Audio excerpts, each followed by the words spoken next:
Hello students.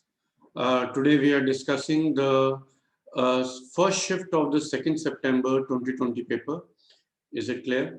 The pattern of this paper was जिसमें कि 25 questions थे there were overall, and there were 20 MCQ type questions, and there was 5 integer based questions that were there. So without wasting time, we are starting the discussion of this particular paper. Fine. In this case, this is the first question that is given over here.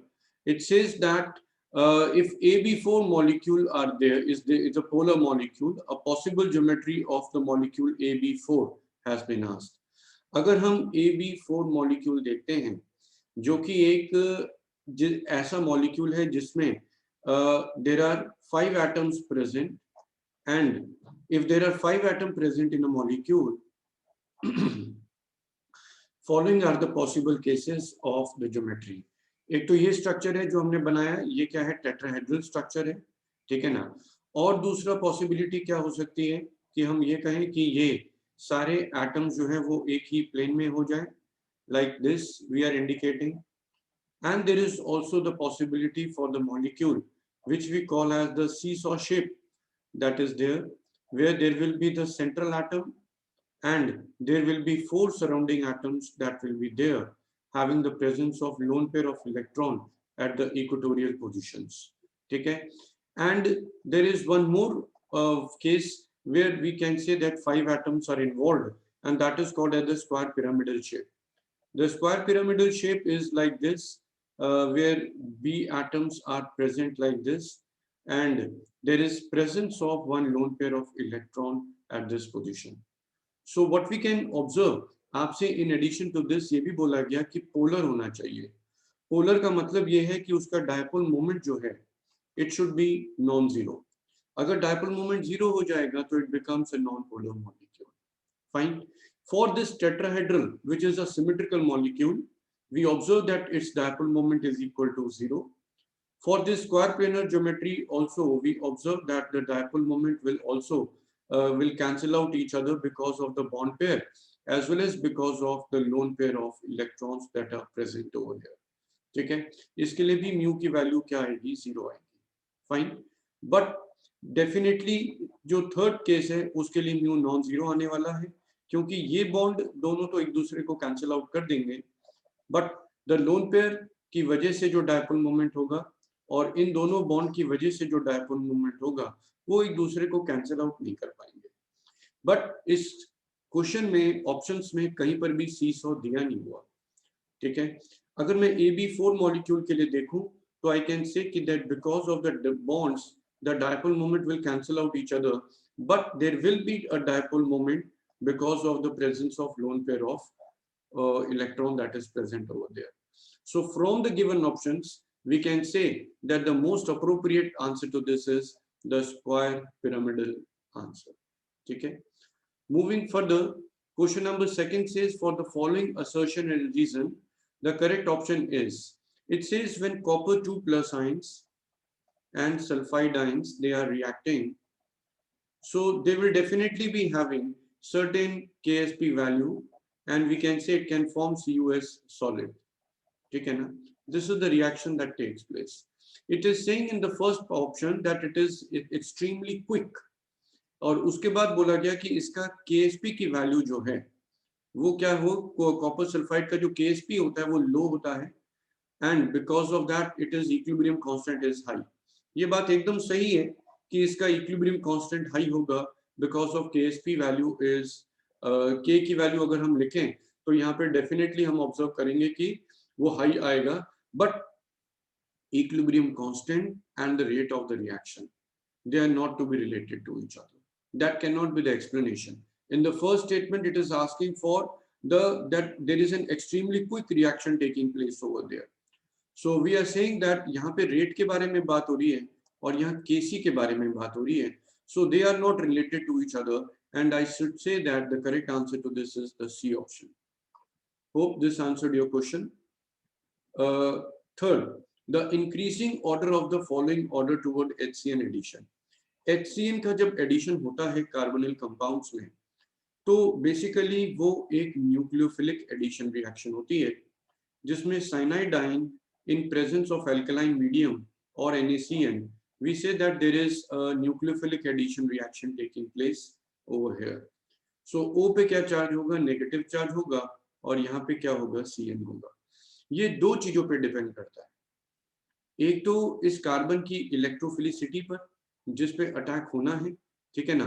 And the second thing, it depends on which other factor, it depends on the steric factor. इन सारे compounds में से अगर हम देखें तो NO2 group कौन सा इफेक्ट शो करने वाला है, -I and -M effect. NO2 group from the meta position with respect to CHO group is showing only the -I effect. OCH3 group at the ortho position, meta position, it's showing only the -I effect.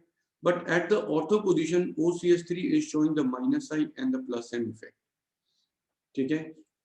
Maximum electron withdrawing influence किस case में है? It is there in the second option. ठीक है ना. ये सबसे ज्यादा reactive है, और अगर ये सबसे ज्यादा रिएक्टिव होगा, so I should say the second is most reactive. So I can say D option cannot be the answer for this. दूसरा, जब NO2 ग्रुप था तो NO2 is one of the strong electron withdrawing group. उससे कम जो reactive होना चाहिए वो fourth वाला होना चाहिए. इसके हिसाब से ए भी आंसर नहीं हो सकता. ठीक है.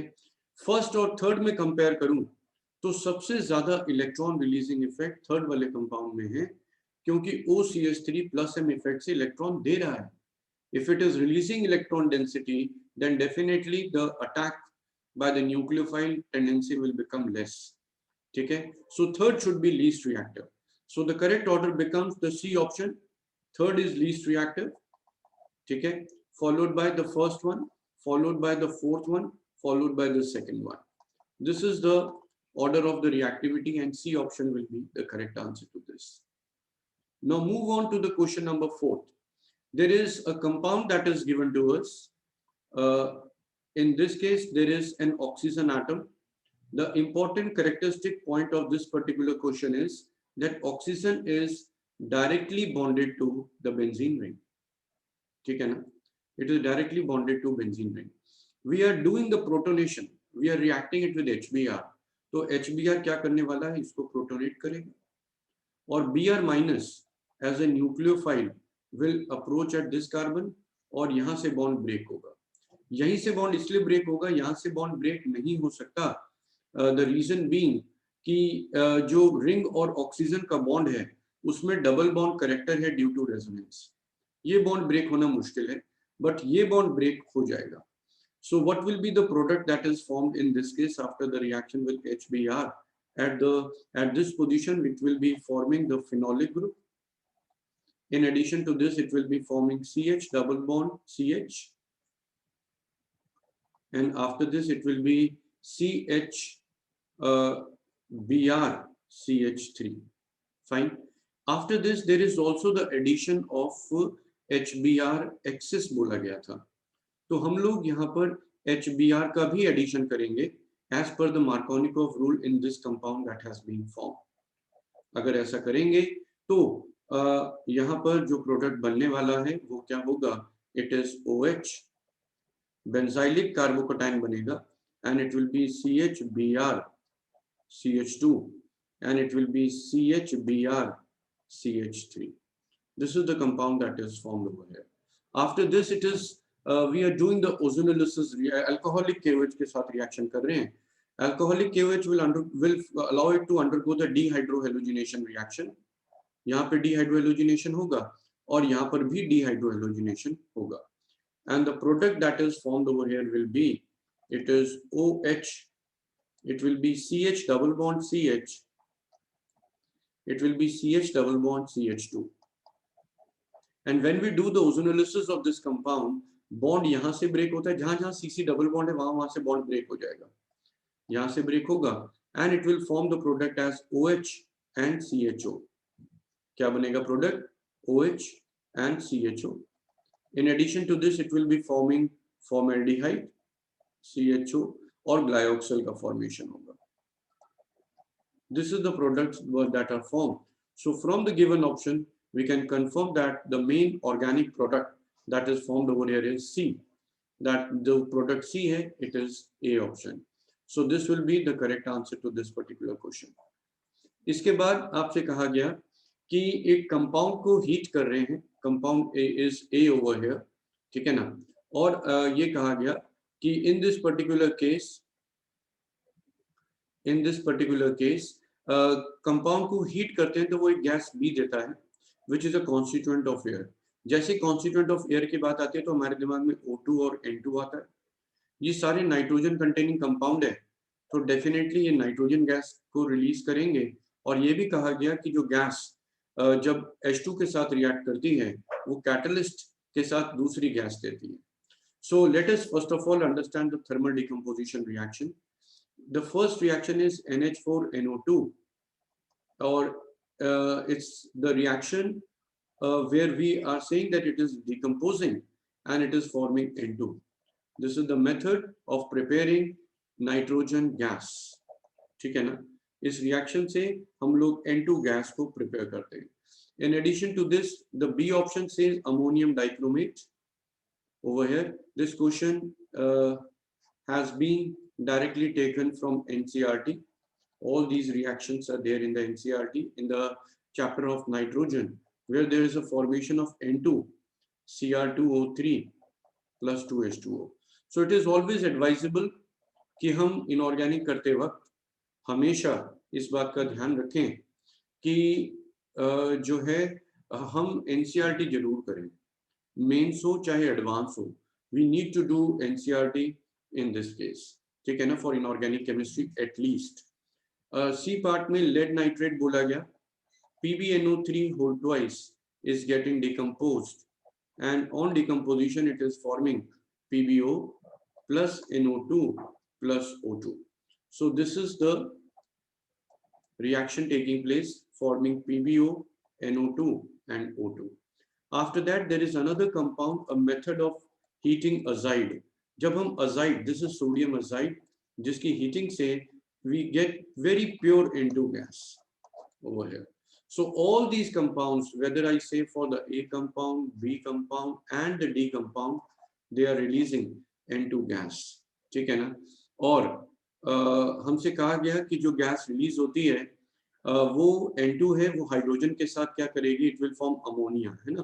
N2 plus 3H2 will form ammonia gas, which is another gas, that is C gas, that is formed. आपसे बोला गया था A should not be में कौन सा आंसर हो जाना चाहिए, lead nitrate. C option is the correct answer over here. The reason being that we are saying that in this particular case NO2 gas is being formed, and the correct answer to this is the C option. Question number 6 is related to the IUPAC naming of the compound. There is carboxylic acid group and the aldehyde group are given. So what we are doing the first thing is the numbering over here. हम numbering कर रहे हैं और numbering में हमने देखा कि second position पे और फिफ्थ पोजीशन पे मिथाइल ग्रुप प्रेजेंट है और सिक्स्थ पोजीशन पे ऑक्सो ग्रुप भी प्रेजेंट है. So first of all we write the name of the substituent. It is 2,5-dimethyl. After that it is 6-oxo. After this it is hex 3N 1 oic acid. ठीक है ना. This is the IUPAC name of the question and the correct answer is the C option. Question number 7 की तरफ चलते हैं. Question number 7 में आपसे ये कहा गया था कि in Carius method where we estimate the halogen, हमने एक organic compound लिया and 0.172 gram of organic compound shows the presence of 0.08 gram of bromine. ठीक है. Which of these is the correct structure of the compound? सबसे पहला काम तो हम ये करें कि हम number of moles of bromine निकाल लें. अगर मैं moles of bromine निकालूं तो वो किसके बराबर होगा, it is equal to 0.08 divided by 80. और इसको अगर हम कैलकुलेट करते हैं तो it comes out to be 10 to the power -3 moles. Fine. और दूसरी बात, हमारे को जो कंपाउंड है उसका मोलर मास क्या है ये नहीं पता, बट उसका मास पता है कि वो 0.172 ग्राम है। तो दिस इज, जो भी कंपाउंड है ये 1 मोल ऑफ ब्रोमीन के साथ रिएक्ट कर रहा है, और जो मोलर मास है कंपाउंड का, हम उसको अगर कैपिटल M मान लें तो हम क्या लिख सकते हैं, 0.172 divided by molar mass will be giving you the number of moles, और ये किसके बराबर कर दूंगा, 10 की पावर -3 के बराबर। और मोलर मास की जो वैल्यू आ रही है सॉल्व करने पे, it is coming out to be equal to 172 grams. And if you check this thing, the correct answer, the correct molecular mass is for the D option, that is parabromoanidine. ठीक है ना। और आपको पता भी होना चाहिए कि इस कंपाउंड का ब्रोमिनेशन करेंगे तो इसकी ऑर्थो पोजीशन पे Br ग्रुप आ जाता है। इसके बाद क्वेश्चन नंबर 8 में कहा गया which of the following compound will show the retention in configuration. उसने बोल दिया न्यूक्लियोफिलिक सब्स्टिट्यूशन करवाना है by OH minus. If we look at all the 4 options, this is actually the 2-degree halide we are having. This is also 2-degree halide we are having. This is CH3. Okay. This is also a 2-degree halide, which is will be forming the product by SN2 mechanism.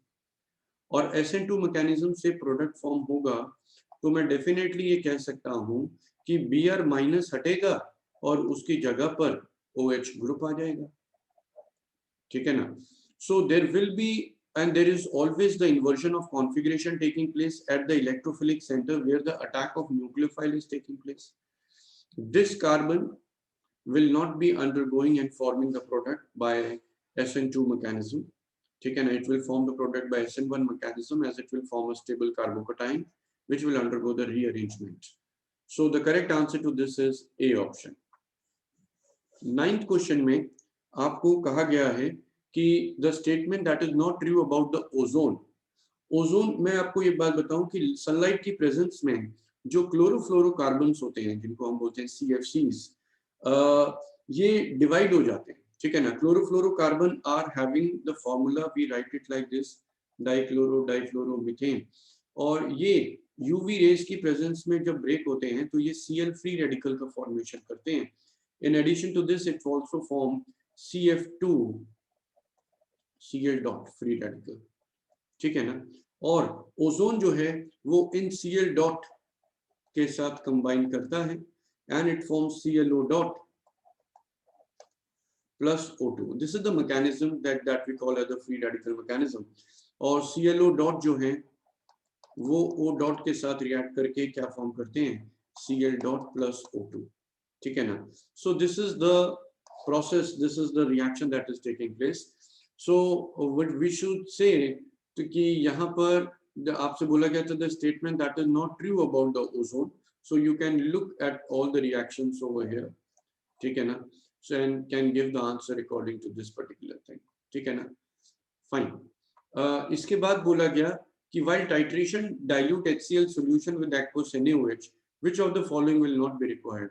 You must have studied the titration that we do in the school के exams में हम acid based titration भी करते हैं और redox titration भी करते हैं using Mohr salt and other salt। We use the Prochlin tube tile also, we use burette also for measuring the titrant, clamp is also used, pipette is also used, water is also used to make the solution। Burner is not required। ठीक है ना। The measuring cylinder is not required। The correct answer to this is the D option। Question number 11th में आपसे कहा गया which of the following graph is not correct for an ideal gas।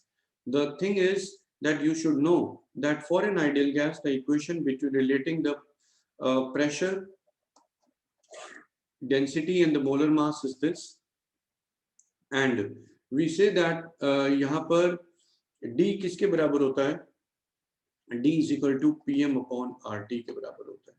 ठीक है ना।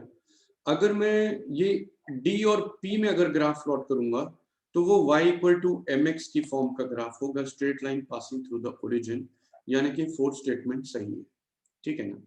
D और T में अगर मैं ग्राफ प्लॉट करता हूं, ठीक है ना, D और T में ग्राफ प्लॉट करते हैं तो हम ये कह सकते हैं कि D को मैं ऐसे लिख सकता हूं PM अपॉन R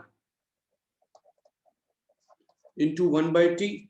ठीक है ना, इंटू 1/T, ये ग्राफ आ गया। ठीक है ना।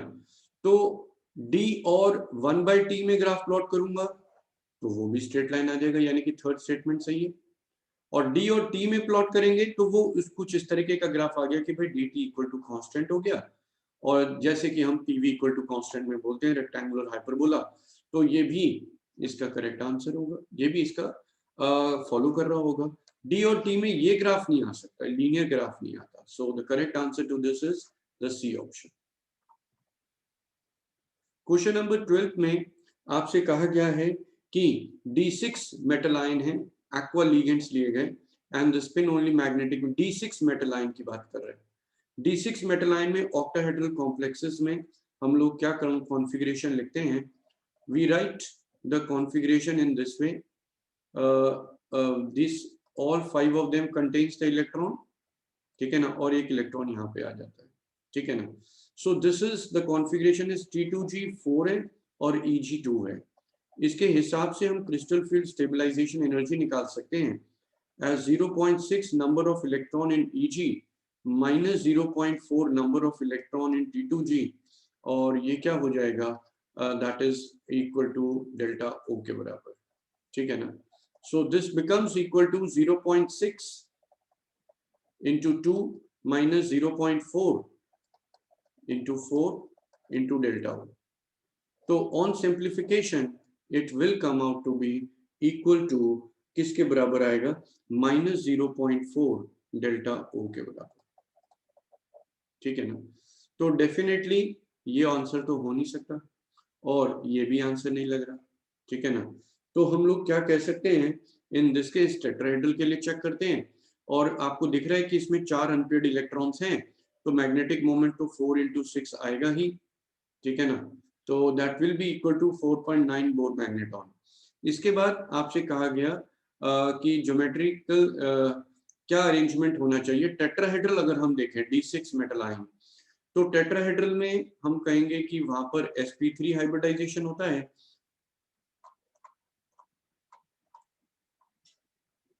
टेट्राहेड्रल में हम लोग ये कहते हैं कि नीचे कौन सी ऑर्बिटल है, नीचे Eg ऑर्बिटल है और ऊपर T2G ऑर्बिटल है। D6 है तो ये 2 इलेक्ट्रॉन इधर आ गए और उसके बाद ये इलेक्ट्रॉन इधर आ गए और एक इलेक्ट्रॉन इधर आ गया, ठीक है ना। So we write in this way Eg and T2G। अगर आप इसके लिए भी क्रिस्टल फील्ड स्टेबलाइजेशन एनर्जी की वैल्यू निकालते हो तो ये क्या आता है, it comes out to be -0.6 delta T, ठीक है। तो हम क्या कह सकते हैं, इसका करेक्ट आंसर क्या होगा, बी ऑप्शन होगा। तो D6 कॉन्फ़िगरेशन में if there is an approach of the weak field ligand and is resulting in the formation of the tetrahedral complexes, the hybridization will be sp3, no pairing will be taking place, और उसके crystal field stabilization energy की value हमने निकाली है, that is equal to -0.6 delta T. Fine. Therefore, the correct answer to this question is the B option. 13th question says which of the following is used for the preparation of colloids? The correct answer is Bredik's arc method. Bredik's arc method use किया जाता है ज्यादातर metal souls को prepare करने के लिए, gold हो गया, प्लैटिनम हो गया।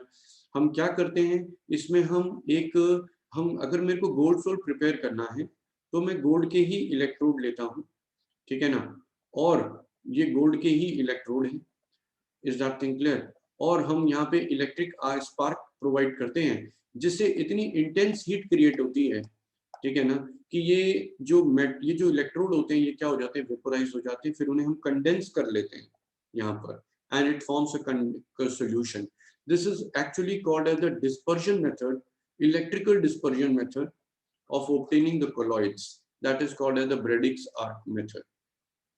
क्वेश्चन नंबर 14 में आपसे ये कहा गया है कि यहाँ पर कि ओपन बीकर ऑफ वाटर था इन इक्विलिब्रियम, जब ये पेपर जेईई मेंस में आया था तो it was having 2 options as the correct answer, it is A and C, and you should keep this thing in mind कि वेपर प्रेशर जो solution का है it will be less than, ये तो हमें पता ही है कि vapour pressure of the solution is less than the vapour pressure of the pure solvent, ठीक है।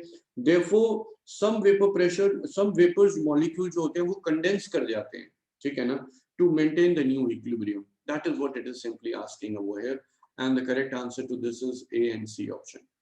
15 question says, in general, the property that shows an opposite trend in comparison to other properties across a period. हम ध्यान दें तो along the period, there is an increase in the effective nuclear charge, which is responsible for explaining that why there is a decrease in the size of atom along the period. Okay? And because of the decrease in the size of atom, electrons drawn more closer to the nucleus, and due to this, what happened? There is an increase in the ionization energy.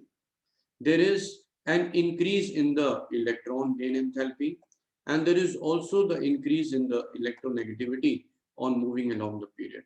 तो ionization energy increase होती है, electron gain enthalpy भी increase होती है, electronegativity भी increase होती है, atomic radius down along the period क्या होता है? डिक्रीज होता है. So the correct answer to this is the C option. After this, it's saying that for octahedral Mn2 and tetrahedral Ni2 complexes, consider the following statement. अगर हम octahedral Mn2 plus के बारे में बात करते हैं, फॉर एग्जाम्पल मैं लेता हूं Mn6 4-, ठीक है, और अगर मैंने ले लिया MnH2O6 2+, तो इन दोनों केस में ये फर्क है कि यहाँ पे पेयरिंग होगी, यहाँ पे पेयरिंग नहीं होगी.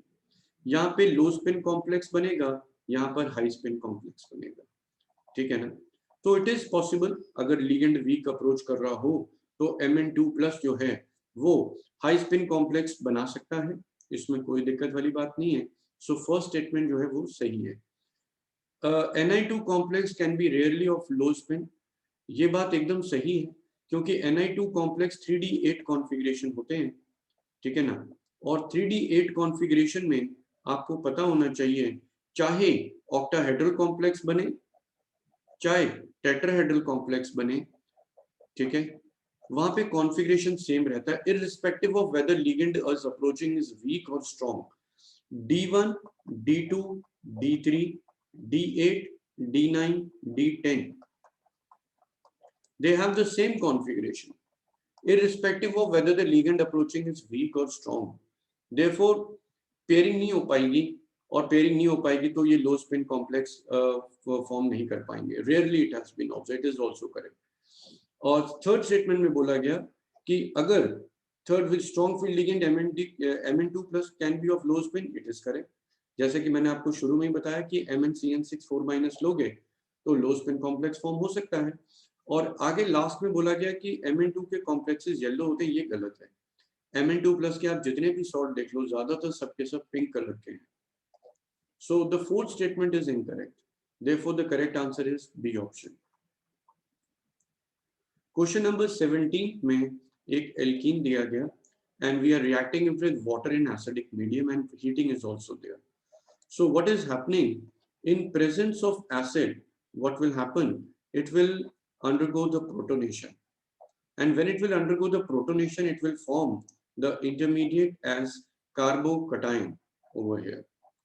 ठीक है, और कार्बोकेटाइन जो बनेगा वो इस तरीके का कार्बोकेटाइन होगा जो कि रिंग एक्सपेंशन से स्टेबलाइज होगा. रिंग एक्सपेंशन से ये अल्टीमेटली इस कार्बोकेटाइन में कन्वर्ट हो जाता है, दिस एंड दिस. अगर ये सिंपल हीटिंग ना दे रहा होता तो मैं ये कर सकता था कि यहाँ पे H2O को एज ए न्यूक्लियोफाइल की तरह अटैक करवा के यहाँ पे हम हाइड्रेशन करा के अल्कोहल बना दें. और अल्कोहल ये वाला दे रखा है, ये पॉसिबल ही नहीं है बनना, और बाकी जगह एल्कीन दिए हुए हैं. तो we have to go by the options also. But वैसे भी हीटिंग है तो heating favours elimination, and it is form the product as 1,2 dimethyl cyclohexene. A option is the correct answer. Question number 18 में आपको कहा गया कि ग्लूकोज है वो अल्कोहल के साथ रिएक्ट कर रहा है. ठीक है ना? और हमने, और दूसरा है जिसमें कि हमने क्या करा, इट इज रिएक्टिंग विद निकल हाइड्रोजनेशन करा और एक बार एसिटाइल डेरिवेटिव बनाया. अगर मैं इसमें सबसे पहले थर्ड रिएक्शन देखूं तो ग्लूकोज के स्ट्रक्चर में अगर हम देखें तो क्या होता है, ग्लूकोज के स्ट्रक्चर में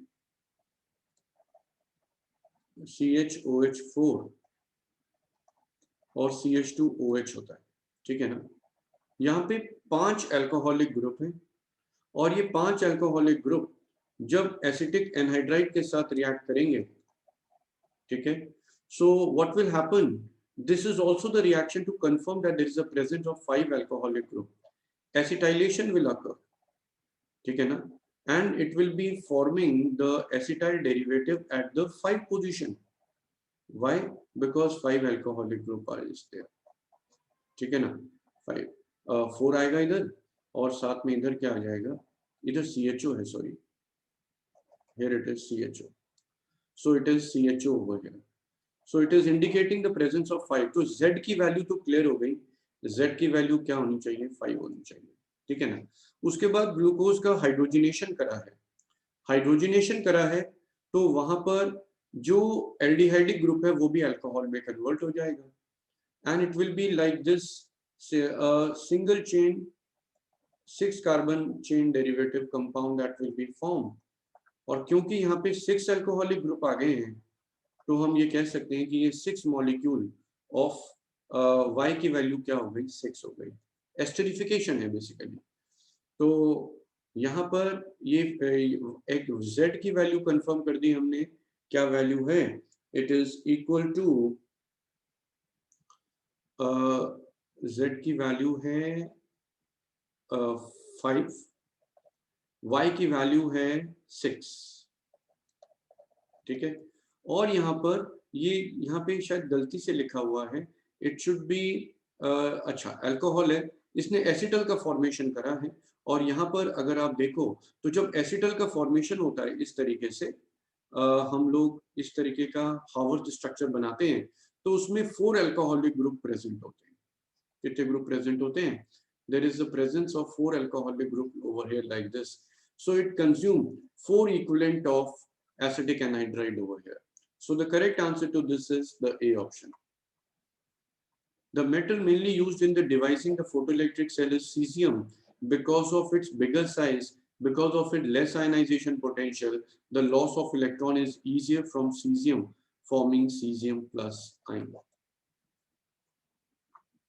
Question number 28 says that the figure that is not a direct manifestation of the quantum nature of the matter of the atom, ये जो इलेक्ट्रोमैग्नेटिक स्पेक्ट्रम हम ऑब्टेन करते हैं या जो फोटोइलेक्ट्रिक इफेक्ट में फ्रीक्वेंसी और kinetic energy that is explain by quantum, जो उससे एक्सप्लेन करते हैं प्लैंक क्वांटम थ्योरी से, ये सब क्वांटम थ्योरी के ही मैनिफेस्टेशन है, ठीक है ना। दिस इज ऑल्सो, बट ये जो इंटेंसिटी, अच्छा ये वाला भी, और इसके बाद जो सी पार्ट है इंटरनल एनर्जी और टेम्परेचर, ये वाला जो पार्ट है ये किसका फैक्टर है, ये तो काइनेटिक थ्योरी ऑफ गैसेस का पार्ट है, ठीक है ना। और ये भी प्लैंक क्वांटम थ्योरी से डिराइव होता है, ठीक है ना। और ये प्लैंक क्वांटम थ्योरी से डिराइव होता है जिसको हम जिसमें हम लोग इंटेंसिटी और वेवलेंथ और टेम्परेचर के साथ उसको अलग अलग टेम्परेचर पे प्लॉट करते हैं टू ब्लैक बॉडी रेडिएशन में to explain this thing, and therefore the correct answer to this is the C option over here. Question number 21 is the number of chiral carbon that is present, chiral carbon that is present. So let us understand chiral carbon का मतलब है कि चारों group चारों जगह से arrangement अलग होना, ठीक है ना। So what we can say in this case कि जो chiral carbon है उनकी नंबरिंग कर देते हैं हम लोग, ये रहा फर्स्ट, ये रहा सेकंड chiral carbon, ठीक है ना, ये रहा थर्ड chiral carbon, ये रहा फोर्थ chiral carbon और ये रहा fifth chiral carbon. There are 5 chiral carbon that are there. उसके रेफरेंस में आप 4 डिफरेंट ग्रुप्स को मेक आउट कर सकते हो and the correct answer to this is 5. Question number 22 says कि यहाँ पर आपको गिब्स फ्री एनर्जी चेंज निकालना है under standard condition and it is 1 molar. So what we need to do, we need to calculate the E naught of the cell. E naught of the cell is E naught of copper 2 plus E naught of SN2 plus 2SN, ठीक है. We can put the values over here. Copper का reduction potential क्या हो जाएगा, plus 0.34. ये यहाँ पे value में थोड़ा फर्क है, ये कॉपर 2 + 2 कॉपर दिया हुआ है and this is the reduction potential. Reduction potential copper का क्या होता है, इट इज 0.34 होता है, ठीक है ना. This is 0.34. ऑक्सीडेशन पोटेंशियल क्या हो जाएगा, that is equal to this, तो ये हो जाएगा 0.34 और इसका हमें क्या चाहिए, reduction potential, so it is -0.16. इस वैल्यू को आप लोग यूज कर सकते हो to get the value for the E naught of the cell, ठीक है ना, oxidation potential plus reduction potential. Oxidation potential -0.34 होगा, सॉरी सॉरी सॉरी, ये हमें यहाँ पे वैल्यू ऑक्सीडेशन पोटेंशियल की ही चाहिए, है ना, और ये रिडक्शन पोटेंशियल प्लस 0.34 है, तो हम यहाँ क्या लिखेंगे, it will be -0.34 -0.16 and it is -0.50 volt, ठीक है. और इसके बाद डेल्टा जी नॉट की वैल्यू क्या लिखोगे, it is equal to -NF E naught, n की वैल्यू 2, f की वैल्यू, f तो पता ही है 96500 और ये हो गया -0.50, तो ये हो जाएगा, इसका जो आंसर आएगा बच्चे वो क्या हो जाएगा, it is minus plus sign के साथ 96500 joules. That is the answer to this question. After this question number 23 में 3 कंपाउंड दिए गए हैं, एक ये कंपाउंड है, एक ये कंपाउंड है और एक सी कंपाउंड है, ये बीसी, Na4 FeCN5 NOS.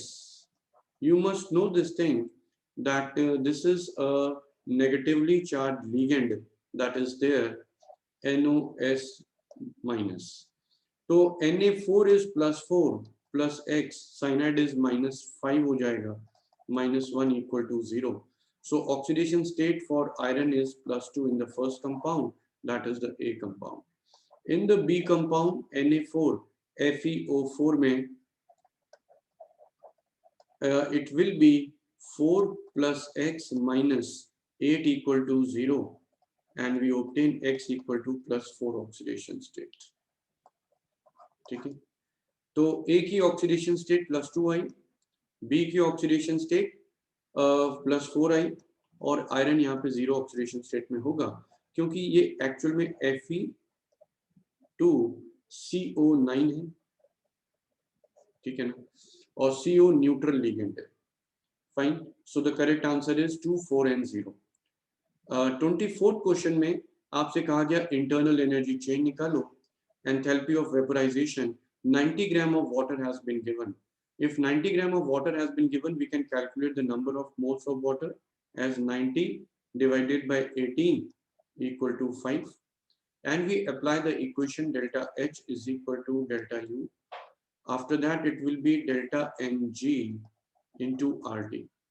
ठीक है, हमें internal energy change delta U निकालना था और डेल्टा Ng की वैल्यू जो है that is equal to 5 over here. और enthalpy of vaporization जब हम लिखेंगे it will be equal to given as 41 kilojoules per mole है, तो ये हो जाएगा 41,000. डेल्टा U की वैल्यू निकालनी है, डेल्टा Ng की वैल्यू 5 है और 8.314 होगा, ठीक है, 8.314 है और मल्टीप्लाइड बाय किस टेम्परेचर पे हो रहा है, 373 हो रहा है, ठीक है ना.